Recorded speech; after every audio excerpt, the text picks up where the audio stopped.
আসসালামু আলাইকুম এভরিওয়ান। চলে এসেছি নতুন একটা রেসিপি নিয়ে। তো সবাই কেমন আছেন? আমি আছি আলহামদুলিল্লাহ ভালো। তো আমি আজকে খাসির মাংস রান্না করব, একেবারে ঝটপট। খুব তাড়াতাড়ি করে রান্না করার একটা প্রসেস আপনাদের সঙ্গে শেয়ার করব, আর খুব সহজেই। অনেক মজা হয়েছিল রেসিপিটা। তো দয়া করে সম্পূর্ণ রেসিপিটা দেখবেন। তো এখানে আমি খাসির মাংস নিয়ে এসেছি আমার পরিমাণ মতো। তো আপনারা আপনাদের পরিমাণ মতো নেবেন। মাংসটা আমি ভালো করে ধুয়ে নিয়েছি, আর এখন চলে আসছি মূল রান্নায়। এখন একে একে মশলাগুলো অ্যাড করে দেবো। তেল দিয়ে দিয়েছি কড়াইতে। তেলটা গরম করে এখানে আস্ত রসুন আর পেঁয়াজ দিয়ে দিয়েছি। তো এটা দিয়ে তারপরে আমি ভালো করে এগুলো একটু হালকা করে ভেজে নিচ্ছি। তো একবারে ঝামেলাহীনভাবে আমি যে রান্নাটা করতেছি, এভাবে যদি কখনো করে না থাকেন তাহলে একবার হলেও ট্রাই করবেন। খুব খেতে মজা হবে, আর খুব তাড়াতাড়ি রান্নাটা হয়ে যাবে। যারা পারেন না তারাও পারবেন, আর কোনো গন্ধ থাকবে না। একেবারে টিপস সহ সুন্দরভাবে আমি রান্নাটা করে দেখাবো। তো এখানে দেখুন, ভালো করে আমি পেঁয়াজ রসুনটা একটু হালকা করে ভেজে নিচ্ছি, আর এখানে দিয়ে দিয়েছি স্বাদ অনুযায়ী লবণ। তো আমার এই সহজ রান্নাটা দয়া করে লাইক দিয়ে সম্পূর্ণ দেখে তারপরে কমেন্টে জানাবেন কেমন হয়েছিল। তো দেখুন, আমি এটা ভালো করে একটু হালকা ব্রাউন কালার করে ভেজে নিচ্ছি, আর এর মধ্যে আমি একে একে মশলাগুলো দিয়ে দিচ্ছি। তো প্রথমে এখানে আমি মরিচের গুঁড়া দিয়ে দিচ্ছি, যেহেতু ঝাল ঝাল করে রান্না করব। তো এখানে একটু পরিমাণে আমি মরিচের গুঁড়াটা একটু বেশি দিয়ে দিয়েছি, আর দিয়ে দিচ্ছি হলুদের গুঁড়াটা কালারের জন্য। তো হলুদ আর মরিচটা দিয়ে তারপরে একটু নেড়ে চেড়ে মিক্সড করে নিচ্ছি, আর একটু দিয়ে দিচ্ছি ধনিয়ার গুঁড়া। তো এই সমস্ত মশলা একসাথে ভালো করে একটু ভেজে নেব। তারপরে অল্প একটু পরিমাণে পানি দিয়ে দিলাম, গরম পানি। তো আমি আজকে রান্নাটা গরম পানি দিয়েই করব, তো যাতে তাড়াতাড়ি করে মাংসটা সেদ্ধ হয়ে যায়। তো এখানে পানিটা দিয়ে আমি মশলাটা একটু কষিয়ে নিচ্ছি। এখানে কিন্তু বাটা মশলা ইউজ করিনি। পেঁয়াজ রসুন আমি রসুনের কোয়াগুলো আস্তে ছিল, আর পেঁয়াজগুলো শুধু কুচি করে নিয়েছি। তো এখন একটু ভালো করে কষিয়ে নেব। তো এটা কষানোর পরে তারপরে আমি এখানে দিয়ে দিচ্ছি খাসির মাংসটা পানি ঝরিয়ে। তো এটা দিয়ে ভালো করে নেড়ে চেড়ে মিক্সড করে নিব। তো দেখুন কত সুন্দর কালার আসছে। তো মাংসটা কিন্তু রান্নাটা অনেক মজা হয়েছিল। তো যাই হোক, এখন আমি ভালো করে খুন্তি দিয়ে নাড়াচাড়া করে নিচ্ছি, আর সুন্দরভাবে মাংসটাকে আমি ভালোভাবে রান্না করে নিব। তারপরে এখন ভালো করে একটু নেড়ে চেড়ে কিছুক্ষণ রেখে দিচ্ছি, আর এখানে দিয়ে দিলাম তেজপাতা। তো তেজপাতাটা দিয়ে আমি ভালো করে সুন্দর করে মিক্স করে নিচ্ছি, আর এখানে একটু ভাজা ভাজা করে ভেজে নেব, যাতে করে কোনো গন্ধ না থাকে। এখানে এই পর্যায়ে দিয়ে দিয়েছি আদা রসুনের পেস্ট। এই টাইমটাই আদা রসুন পেস্ট দিলে একটু অন্যরকম একটা স্বাদ আর ফ্লেভার হয়, খুব ভালো লাগে খেতে। তো এখন আমি এটা দিয়ে ভালো করে একটু নেড়ে চেড়ে তারপরে মিশিয়ে নিচ্ছি। তো এখন এখানে একটু গরম মশলা জিরা বেটে নিয়েছি পাটাতে, ওটা দিয়ে দিলাম। তো ওটা দিয়ে ভালো করে দেখুন নেড়ে চেড়ে মিক্সড করে নিচ্ছি, আর কালারটা দেখেই বুঝতে পারতেছেন কতটা সুন্দর হয়েছিল রান্নাটা। তো সত্যি অনেক সুন্দর হয়েছিল। তো এখন আমি একটু গরম পানি দিয়ে দিচ্ছি, ফোটানো গরম পানি দিয়ে ভালো করে নেড়ে চেড়ে আমি মাংসটা কষিয়ে নেব। তো সুন্দরভাবে মাংসটাকে আমি নাড়াচাড়া করে নিয়ে তারপরে ঢাকনা চাপা দিয়ে ঢেকে রেখে দিলাম।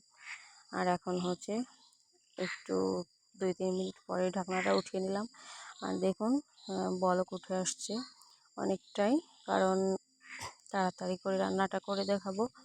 আর আমার হাতে অত সময়ও ছিল না, এই জন্য আমি একটু খুব তাড়াতাড়ি করে রান্নাটা করে নিয়েছিলাম।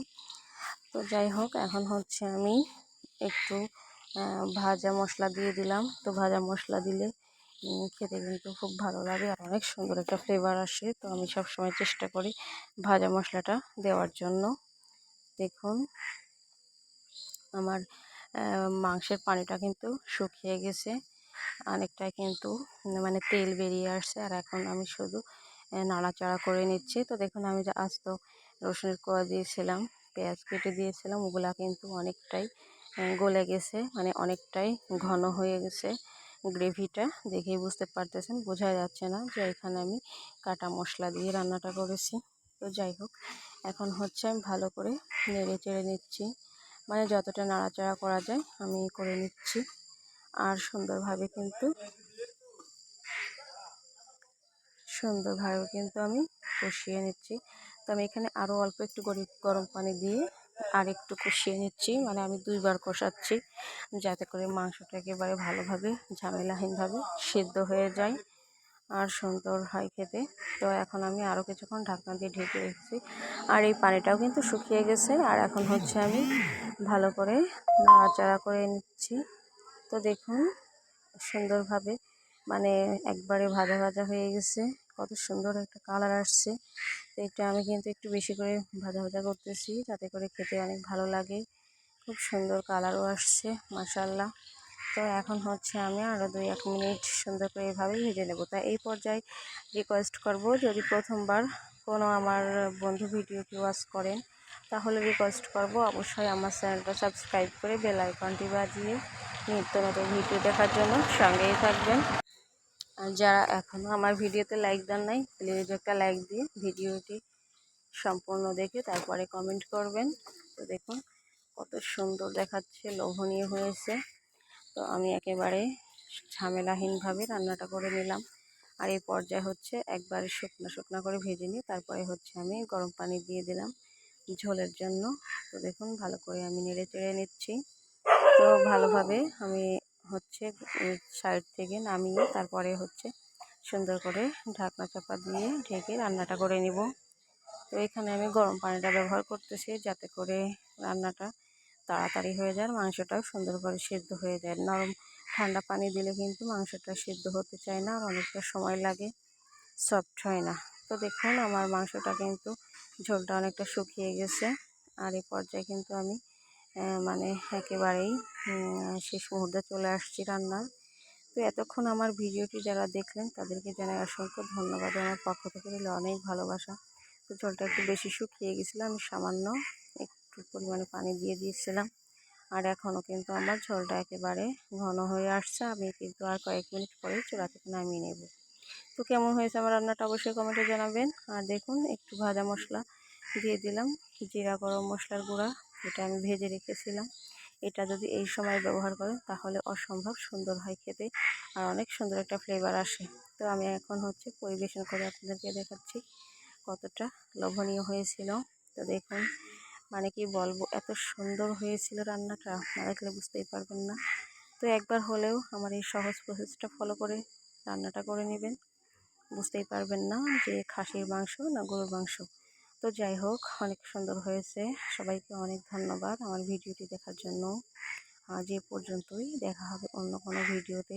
আসসালামু আলাইকুম, সবাই ভালো থাকবেন, আল্লাহ হাফেজ।